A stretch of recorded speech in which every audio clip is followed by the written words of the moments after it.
Comme à l'accoutumée, le chef de l'arrondissement de Kilibo a réuni le vendredi 28 septembre 2024 les acteurs du système éducatif de son arrondissement, à savoir les conseillers pédagogiques, les responsables des écoles et collèges et les personnes ressources ressortissant de la localité. Objectif, passer au pays fin l'année scolaire 2023-2024 et jeter les balises d'une année scolaire 2024-2025 prospère. L'échange de ce soir n'est pas anodin.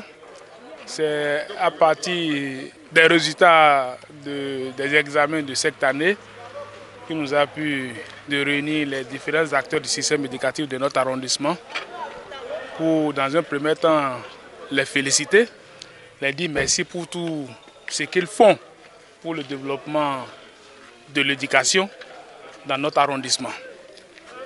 Et de les demander encore les stratégies que nous allons y mettre en place pour que nous puissions garder la position ou aller même au-delà de ce résultat au niveau communal.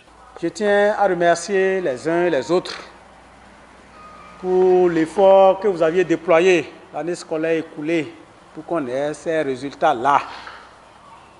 Je crois que ces résultats-là n'ont pas été sans difficulté. C'est le moment de vous remercier au nom du conseil communal pour l'effort que vous déployez pour l'éducation dans la commune de Ouessé. Je vous remercie pour avoir relevé ces défis-là. On est premier. Que faire pour maintenir le cap pour qu'on demeure, puisque les autres vont commencer par rivaliser? Qu'est-ce qu'il y a lieu de faire? Donc, chers enseignants, chers parents d'élèves, je crois que c'est à cet exercice que le CA nous a tous invités pour qu'on puisse réfléchir à comment maintenir le cap. C'est également le lieu de les remercier pour les bons résultats obtenus l'année scolaire dernière aux différents examens à Kilibo. Ensuite, à tour de rôle, chacun a pris la parole pour exprimer des besoins et des difficultés qu'il rencontre au quotidien, notamment le manque de personnel enseignant, le manque de mobilier, l'état délabré des salles de classe et toitures, le manque de suivi des apprenants à la maison, le manque d'électricité et d'eau potable, l'insécurité des installations et le manque de laborantins. Ils n'ont pas aussi manqué de saluer les nombreuses actions de la Fondation Solidarité Bénin au profit de l'éducation dans le département des Collines et plus précisément à Ouessé. Ils ont souhaité qu'à l'avenir, les meilleurs enseignants soient également primés au même titre que les élèves excellents. Mes impressions, elles sont très bonnes parce que c'est une initiative à réitérer et ceci régulièrement parce que ça a planté le décor, ça a fait l'état des lieux des problèmes que nous vivons quotidiennement dans les collèges. Donc c'est vraiment prétentieux, je dis prétentieux, d'organiser cette séance-là parce que ce n'est pas facile. Par rapport à la séance, moi j'ai trop apprécié la séance parce que c'est une bonne initiative qui va permettre à tous les enseignants et aux directeurs de mieux améliorer l'éducation. Prenant la parole, le chef d'arrondissement a remercié Moukaïla Amadou, Romaric Ogouale et invite personnalités et cadres natifs de Kilibo à lui emboîter les pas. Séance tenante, il a réglé certaines préoccupations soulevées et s'est engagé. Chaque école, chaque directeur d'école a évoqué les difficultés qu'il traverse.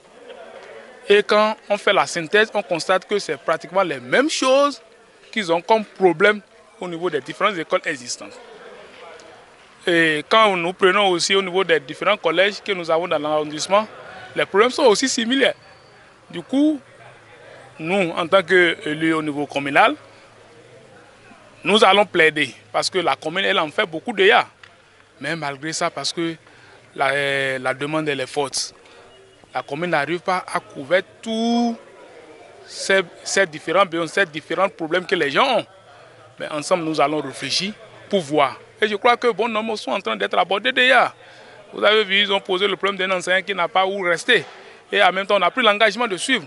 On ne peut pas dire qu'ils ont envoyé quelqu'un pour servir chez nous et qu'on dise où la personne va rester les premiers jours, que ça pose problème, c'est dommage. Je crois que c'est quelque chose que nous allons régler tout à l'heure même. À la fin, une personne ressource, pas des moindres, apprécie l'initiative. Je dois saluer le CA parce qu'il est jeune, mais il est assez clairvoyant.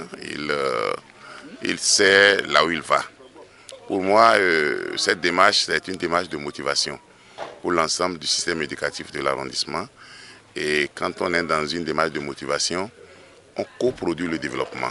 Et je crois que c'est à ça qu'il a invité les acteurs du système éducatif, d'abord en reconnaissant les efforts qu'ils fournissent déjà, mais surtout en ayant avec eux aujourd'hui un contrat qui permet d'aller ensemble vers de meilleurs résultats, en prenant à bras le corps les problèmes qui peuvent être résolus sur place, mais aussi en mettant en place un système de plaidoyer vers ceux qui peuvent décider pour que ça aille mieux.